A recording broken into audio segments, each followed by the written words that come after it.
খুব গুরুত্বপূর্ণ একটা বিষয়ে কথা বলবো, সেটা হচ্ছে নিউন্যাটাল জন্ডিস বা ছোট বাচ্চাদের নবজাতকের জন্ডিস। এইটা একটা ফিজিওলজিক্যাল কন্ডিশন। এই ব্যাপারে সবার অসংখ্য প্রশ্ন, হাজার হাজার প্রশ্ন, অতটা কোয়ারিজ হয়তো আমি একটা ভিডিওতে কভার করতে পারবো না। তারপরে বেসিক কিছু জিনিস আজকে আমি আলোচনা করব।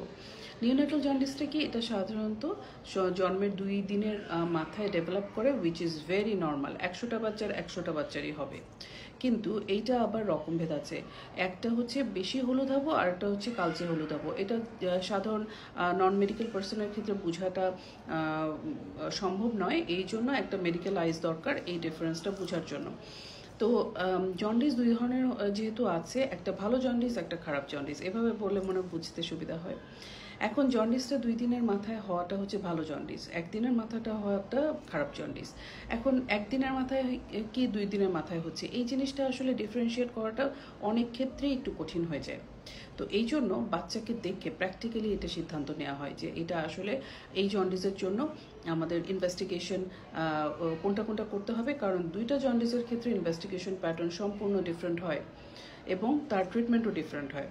তো সুতরাং আমি বলবো যে আপনার বাচ্চাটা যখন হলুদাভ হচ্ছে, আপনি যখন বুঝছেন যে ওর চামড়া একটু হলুদ বর্ণ দেখা যাচ্ছে, চোখ একটু খোলা দেখা যাচ্ছে, মুখের চামড়াটা কান্না করার সময় নাকের কুচকি, কপালের কুচকিগুলো হলুদ হলুদ দেখা যাচ্ছে, অবশ্যই ইগনোর না করে আপনি শিশু বিশেষজ্ঞ দেখান, প্র্যাকটিক্যালি দেখান, বাসায় রাখবেন না। এবং আরেকটা জিনিস আমি চট করে একটু অ্যাডভাইস করতে চাই। অনেকে বলেন যে আমারই কিছু ভিডিওর কমেন্টে কেউ বলেন যে বাচ্চাকে 10 মিনিট রোদের মধ্যে রেখে দেন, তাহলে বাচ্চা ভালো হয়ে যাবে, জন্ডিস ভালো হয়ে যাবে, which is a very wrong concept. কারণ বাচ্চাকে কখনোই খোলা বাতাসে রাখা যাবে না নবজাতককে।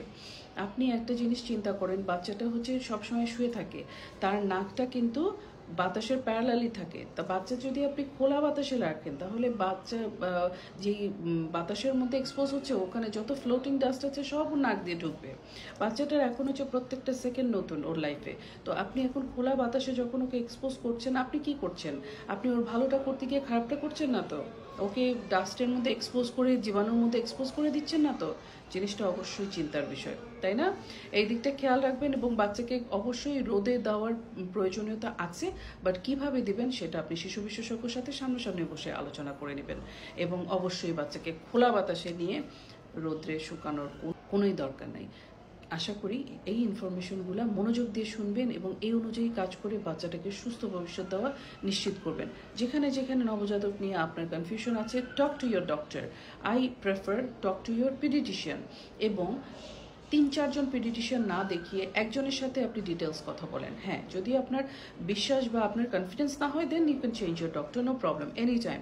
কিন্তু অবশ্যই ডিটেলসে কথা বলবেন, এটা আমার সাজেশন থাকবে। এবং আমি মনে করি প্রত্যেকটা নিউবর্ন প্যারেন্টসদের এই জিনিসটা মাথায় রাখতে হবে।